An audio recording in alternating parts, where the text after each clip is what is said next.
Hello everyone, एक बार फिर से आपका स्वागत है हमारे चैनल पर। लास्ट लेक्चर में मैंने आपको बताया था नस्ट इक्वेशन क्या होती है, केसी क्या होता है, डेल्टा जी क्या होता है, डेल्टा जी और केसी में रिलेशन क्या होता है।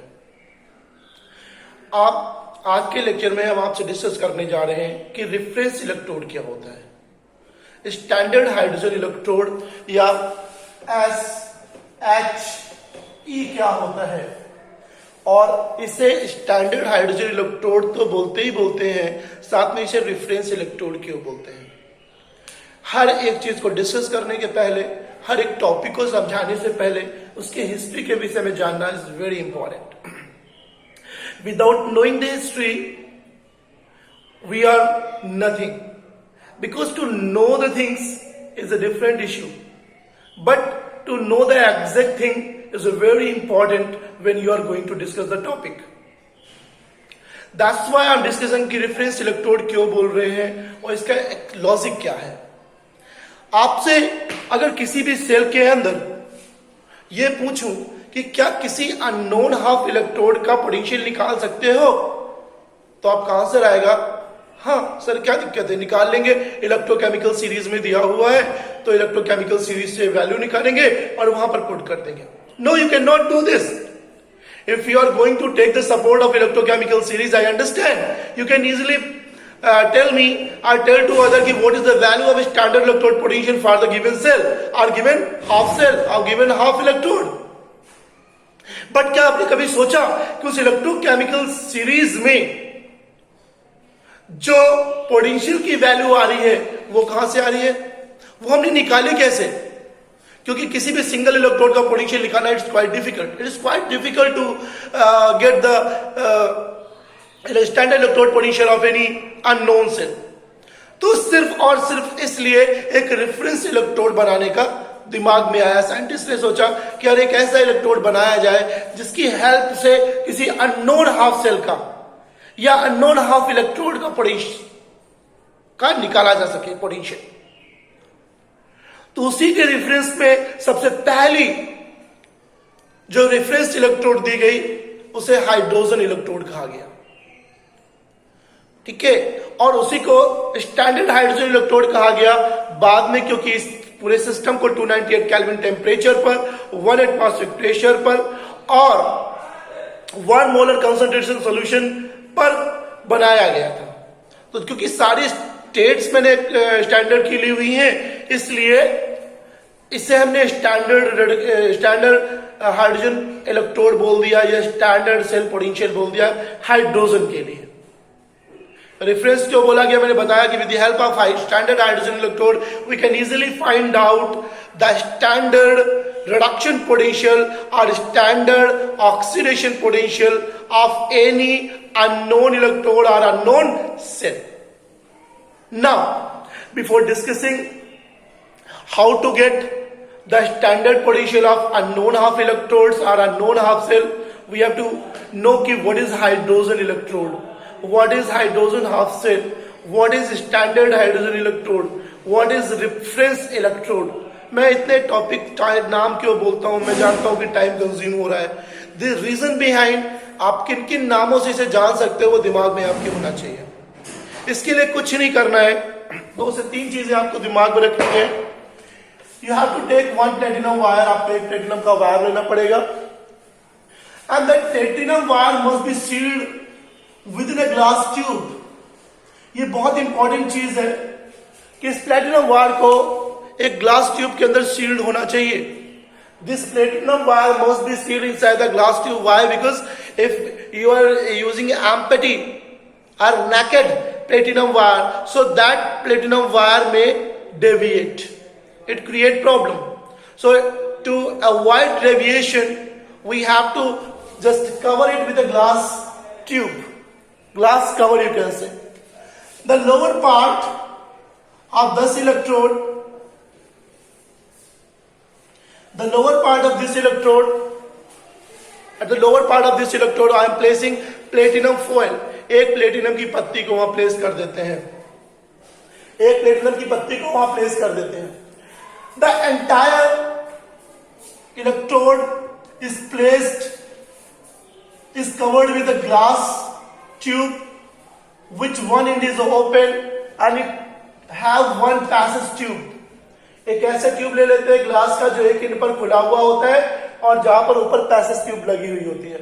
The entire electrode is placed inside 1 m HCl solution.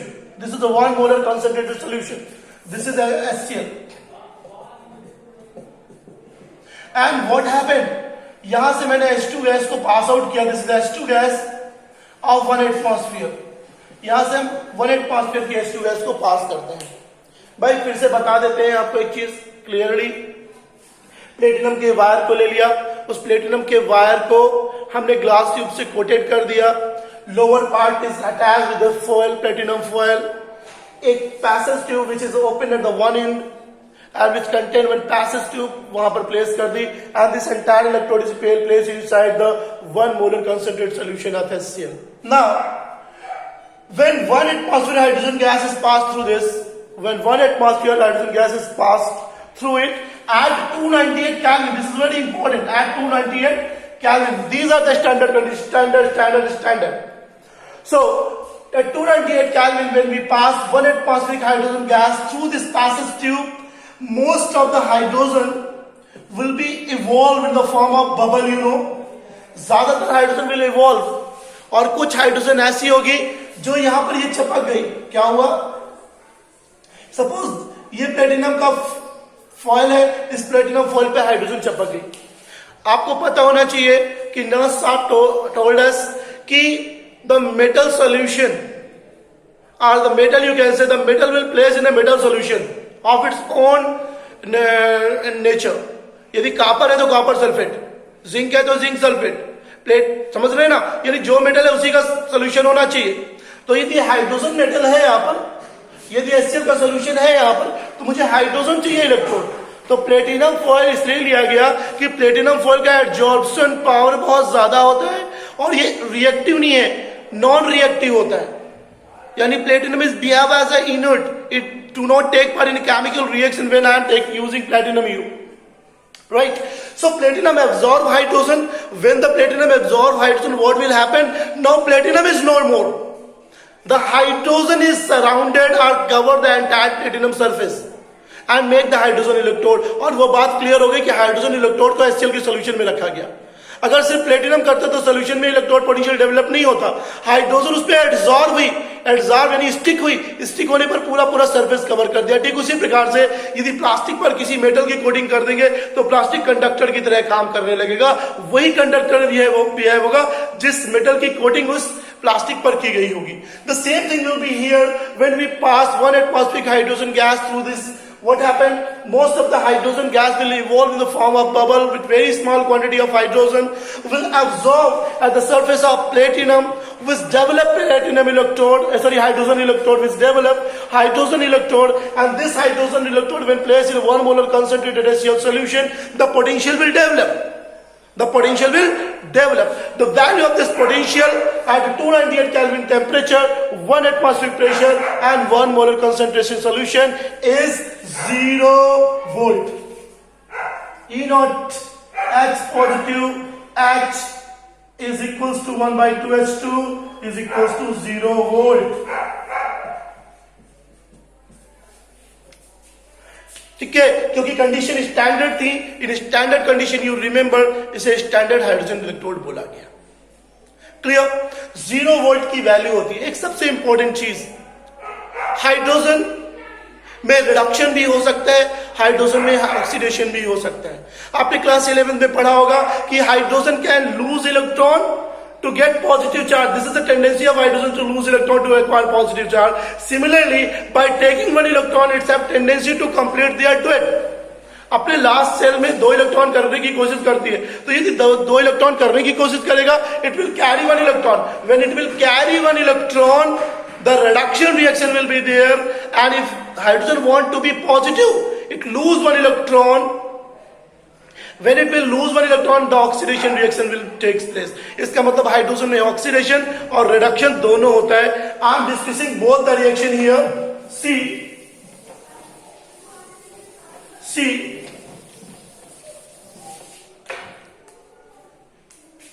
मैं आपको बता रहा हूं पोटेंशियल के टर्म में भी बहुत इंपॉर्टेंट है, बहुत अच्छे से समझ जाइए। अगर मैंने लिखा हुआ E not H positive oblique 1/2H2, इसका मतलब है reduction potential. This means is reduction potential and what will be the chemical reaction? The chemical reaction will be H positive plus 1 electron gives 1/2H2. This is the reduction aqueous solution. This is 1 atmosphere, right? And for this cell कैसे represent करेंगे? Cell हो जाएगा आपका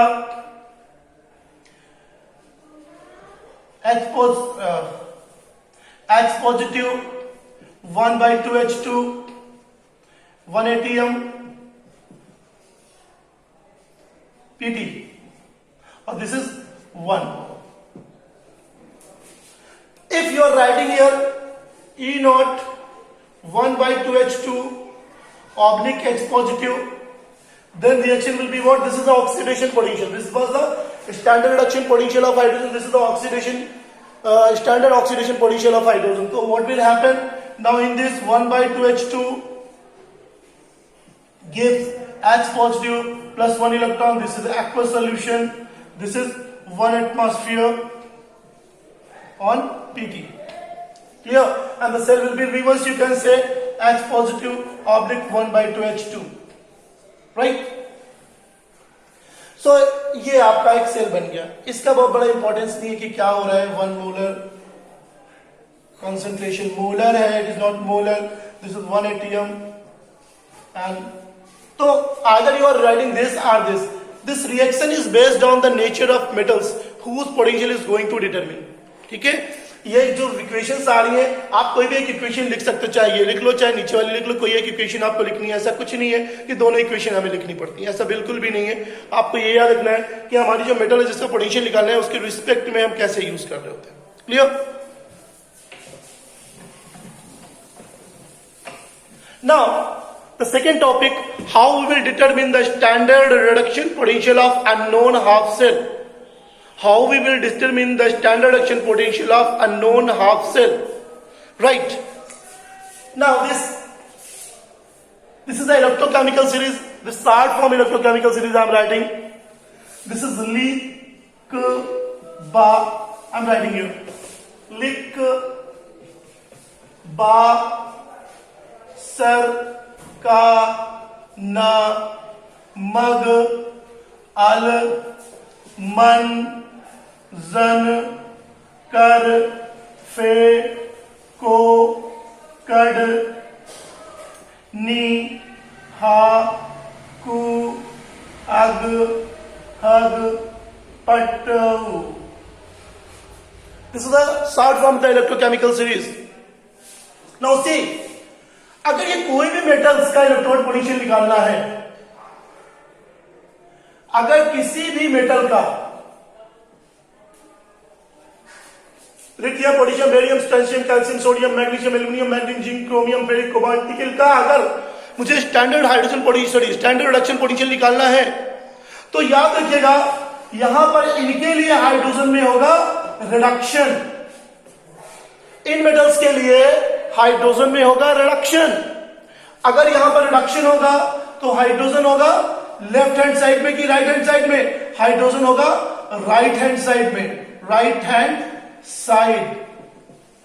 अगर किसी का भी electron potential, half electron potential निकालना है तो हाइड्रोजन में रिडक्शन हो रहा होगा, and you remember the hydrogen will always be written in right hand side, यानी आफ्टर द साल्ट ब्रिज।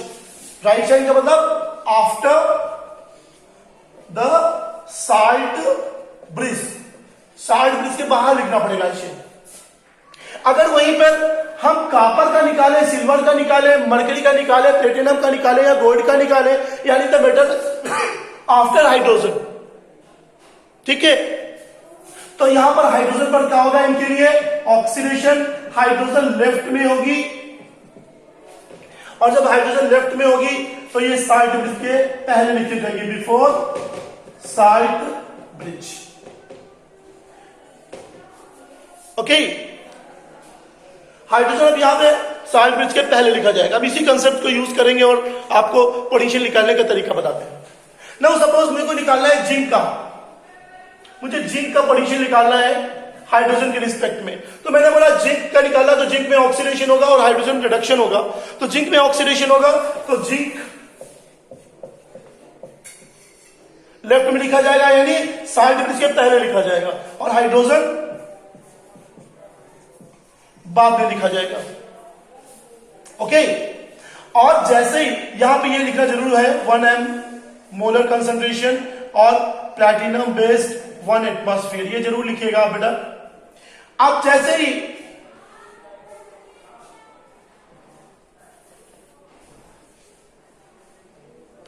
ये बात में बताते हैं, क्लियर होगी बात।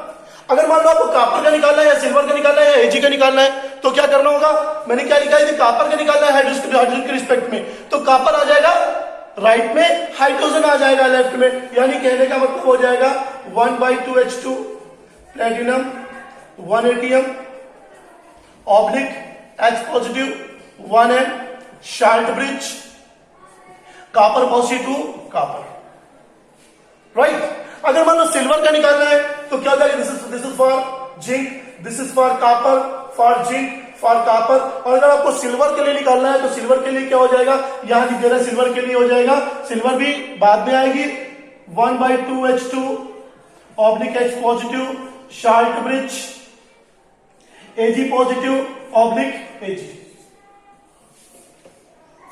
यानी किसी भी स्टैंडर्ड रिडक्शन पोटेंशियल को निकालने के लिए हम उसको हाइड्रोजन से जोड़ेंगे। वो मेटल जो हाइड्रोजन के पहले है कह सकते हो, या जिनका स्टैंडर्ड रिडक्शन पोटेंशियल की वैल्यू ज्यादा निगेटिव है, जिसके स्टैंडर्ड रिडक्शन की पोटेंशियल की वैल्यू ज्यादा निगेटिव है, क्योंकि वैल्यू आप याद भी कर पाओगे। तो मैंने लिख दिया लिखबा से काना मगल मंजन कर फेंको कटी सनपीपी हाथवल, बट अगर ये याद कर लिया तो हाइड्रोजन के पहले जो आ रही है सीरीज में, यानी जिसकी स्टैंडर्ड रिडक्शन पोटेंशियल की वैल्यू ज्यादा निगेटिव, उसमें हमेशा ऑक्सीडेशन होगा, हाइड्रोजन में रिडक्शन होगा, यानी हाइड्रोजन राइट में रखा जाएगा और ये मेटल लेफ्ट में रखी जाएंगी। लेकिन अगर आपने कापर या सिल्वर का निकालना है तो इसका स्टैंडर्ड रिडक्शन पोटेंशियल की वैल्यू पॉजिटिव होगी हाइड्रोजन के रिस्पेक्ट में, तो हमेशा कापर वगैरह में क्या हो रहा होगा, रिडक्शन हो रहा होगा, और हाइड्रोजन में ऑक्सीडेशन हो रहा होगा। तो वो वैल्यूज यहां से क्लियर हो जाती हैं। ठीक है, ये जानना जरूरी कि इसको कहां पर प्लेस करेंगे, कितने पहले प्लेस करेंगे। क्लियर। अब मान लिया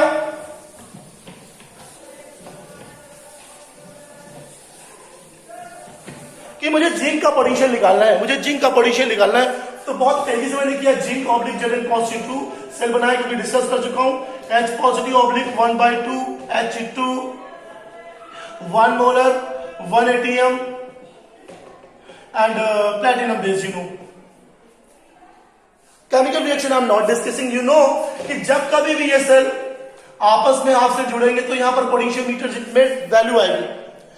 The electrode whose electrode potential we have to determine will connect through the standard hydrogen electrodes SHE, and after connecting it with the standard hydrogen electrode, the potential will develop. This potential is called E0 cell. This is called E0 cell.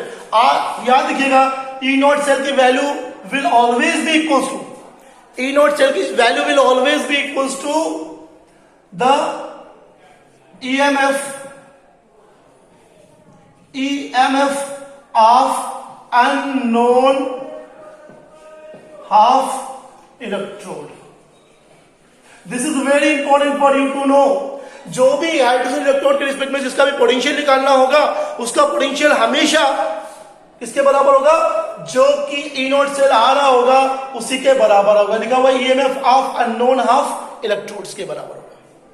Suppose मुझे इसका निकालना है तो value कितनी होगी, zinc के case में मैंने सोचा कि E0 सेल जो है उसकी वैल्यू हो गई 0.76 वोल्ट। वैल्यू डाल रखिए, आप जानते हो formula E0 cell is equals to E0 R minus E0 L। E0 cell की वैल्यू आ रही 0.76। राइट में क्या है, राइट में हाइड्रोजन है, हाइड्रोजन की वैल्यू होती है 0 वोल्ट, आपको पता ही है, माइनस EL।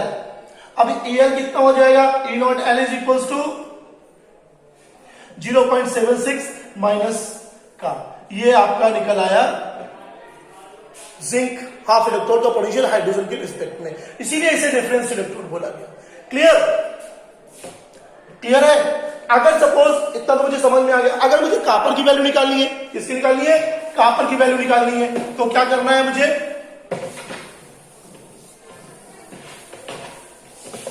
कॉपर की वैल्यू निकालनी है तो अभी हाइड्रोजन किधर आ जाने वाला है, लेफ्ट में, क्योंकि इस पर ऑक्सीडेशन होगा, ये साइड ब्रिज हो गया, ये कॉपर पॉजिटिव ऑब्लिक कॉपर। यहां पर भी पोटेंशियोमीटर में ई नॉट सेल डेवलप हो गया, ये ई नॉट सेल कितना हो गया, सपोज 0.34 हो गया। अरे हमें थोड़ी नहीं पता, मैं तो बता रहा हूं यार, जब दोनों कनेक्ट किए जाएंगे तो पोटेंशियल डेवलप होगा। उस वैल्यू को 0.34 मान लिया कि 0.34 वोल्ट पोटेंशियल वहां पर डेवलप हो रहा है। तो जब 0.34 पोटेंशियल वहां डेवलप हो रहा है, फिर से फार्मूला वही लगाया, E naught cell is equal to E not R minus E naught L. Value उठा रखी ई नॉट सेल की 0.34।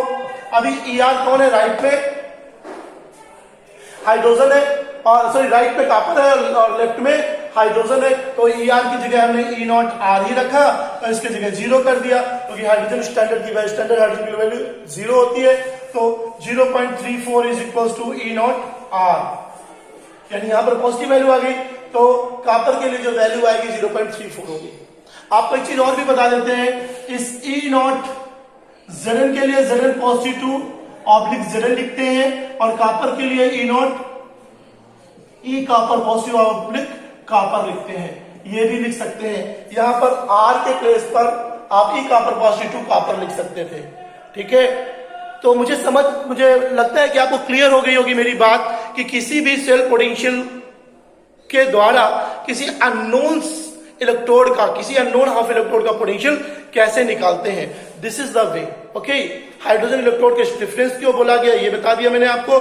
कैसे हम डिसाइड करेंगे कि किसमें रिडक्शन हो रहा होगा, किसमें ऑक्सीडेशन होगा, तो इस वीडियो से आपको ये क्लियर हो जाता है हाइड्रोजन का। अच्छे से देखिएगा, and please this is my humble request to you to get, if you want to see the further videos, तो please subscribe and share, this is very important. If you subscribe and share, तो it will be better for me and you also. And if you want to get any other lecture, अगर आपको कोई अगर दूसरे lecture चाहिए हो same topic से related, तो मैं उस पर भी लेक्चर आपको बना के भेज दूंगा। तो अगर आपको कोई प्रॉब्लम आ रही है तो मुझसे आप डायरेक्टली आप मुझे कमेंट्स करके दिए, कमेंट सेक्शन में जाके बोलिए कि सर मुझे इस पर वीडियो चाहिए, तो मैं आपको वीडियो बना के दे दूंगा, और मेरी कोशिश होगी कि अच्छे से अच्छे तरीके से आपको वीडियो बना के दूं, ओके।